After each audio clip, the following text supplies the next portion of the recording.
Ladies and gentlemen, Ilhan Omar's past is really coming back to haunt her, and there's a very real chance that she could legally be stripped of her citizenship and deported, not just because she married her brother, not just because of the tax fraud and campaign fraud that she's committed, but because of her origin story and how she got here in the first place.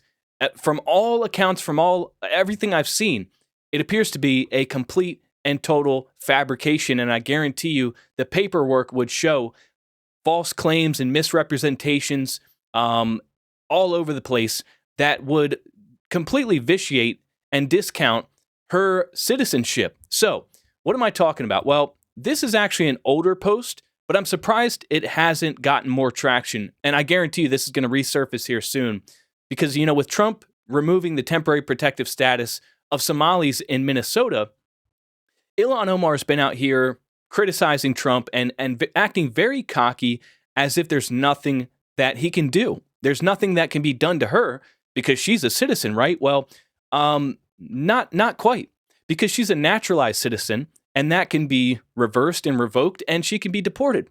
Only natural-born citizens are protected like me. And I got this shirt yesterday from my wife. She went Black Friday shopping to Goodwill and got me this nice American-made shirt.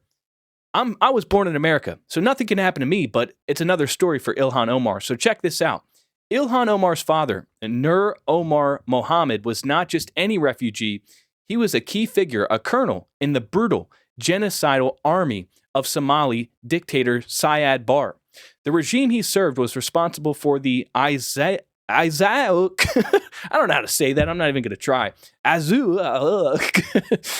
You guys probably know how to pronounce it, but I don't, and I'm not going to look it up. But genocide, a massacre that claimed over 200,000 Somali lives. After the regime collapsed, Mohammed didn't escape as one of the oppressed. He fled as a toppled regime operative to the United States, bringing his family with him. He wasn't a refugee seeking freedom. He was part of the very machinery of oppression that devastated Somalia, and I fact-checked it, and it is 100% true. This is Mohammed Siad Barre, okay? This is the guy that her father served under, and he was the president of Somalia who held dictatorial rule over the country from October 1969, when he led a bloodless military coup against the elected government, until January 1991, when he was overthrown in a bloody civil war. This guy is like a genocidal maniac. He is the reason that Somalia is in the collapsed state that it is now. And Ilhan Omar's father played a participating role in all of that. So when they fled as refugees first they went to Kenya, then to the United States, they were actually not refugees at all. They were part of the regime that Somalian refugees were fleeing, okay? So here's why this is important. The legal mechanism exists if a naturalized citizen lied, concealed, or misrepresented a material fact during refugee status, green card application, or naturalization. It can be revoked by a federal judge. And once citizenship is revoked, deportation becomes automatic. This is not theory. The U.S. has done this hundreds of times. Now, Omar has several vulnerable points.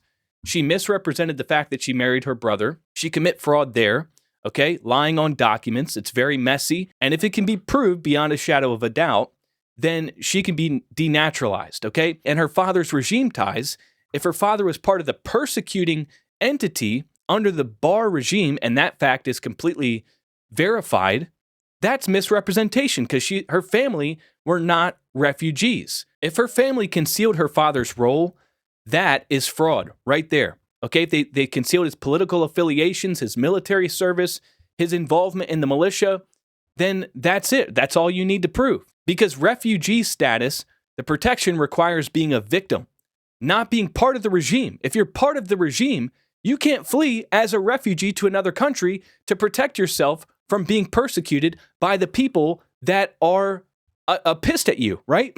So they were not fleeing danger. They were the danger. Her father was guilty of tons of human rights violations, and they came to this country illegitimately. It appears, allegedly. And by the way, this all makes everything make sense for me because now I understand exactly why Ilhan Omar would flee a communist dictatorship that destroyed her country and come here and preach the same Marxist leftist ideologies here, knowing that it destroyed her country. Well, it's because she's not a refugee. It's because she's an operative and her family was part of the dictatorship and now she wants to bring it here. So this is the reality, and here's a video of a fellow naturalized citizen that wants to call out Ilhan Omar and tell her she needs to stop being so damn cocky because she is on the chopping block from the Trump administration and she better recognize real quick. Check this out. She gets absolutely cooked in this video. You're going to love it. Watch. When they're saying they're going to deport me, knowing full well that you cannot deport an American citizen. Ilhan Omar, the cracks are beginning to show. Now that you are on Trump's radar, I think you are starting to become very afraid. You're starting to panic. It looks like you are terrified and you feel some sense of threat.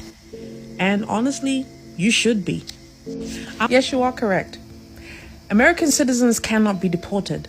But what you failed to mention is that there are two types of American citizens. You failed to make that distinction. They are natural-born citizens and they are naturalized citizens, which you and I fall under that category. Both you and I are naturalized citizens, you being a Somalian and I am a Zambian. We became naturalized citizens because we satisfied the requirements needed to pursue citizenship through a legal process. However, naturalized citizens, we can get our citizenship revoked through a denaturalization process. And how that can come about is if we are being pursued criminally or civically.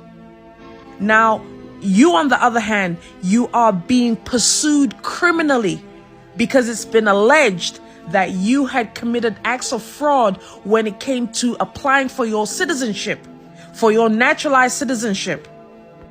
You had made some statements which were misrepresented, or you had omitted facts, or you did not tell the truth when it came to applying for your citizenship. Now this alleged information has come about that you had lied on your application. That is why you're being pursued criminally.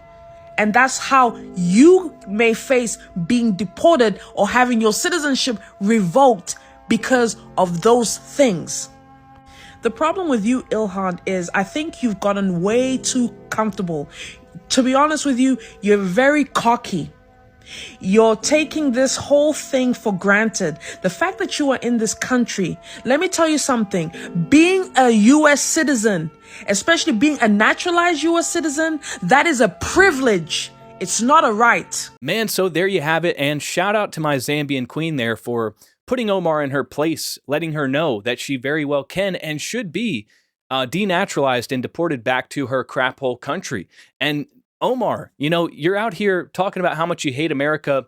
You would think you would love to go back. I don't know what the big deal is since you hate our country so much. Now, ladies and gentlemen, this needs to be shared everywhere because even though this has been put out there, I think it needs to be more widespread. Everybody knows that she married her brother, but how many people really know about her backstory, her origin story, and the fact that, you know, her father was tied to the very dictatorship that Somalian refugees were fleeing? How many people really know that? Now, ladies and gentlemen, let me know what you guys think about this down in the comments section. As always, leave a like and subscribe. Thanks for watching, and I will see you next time.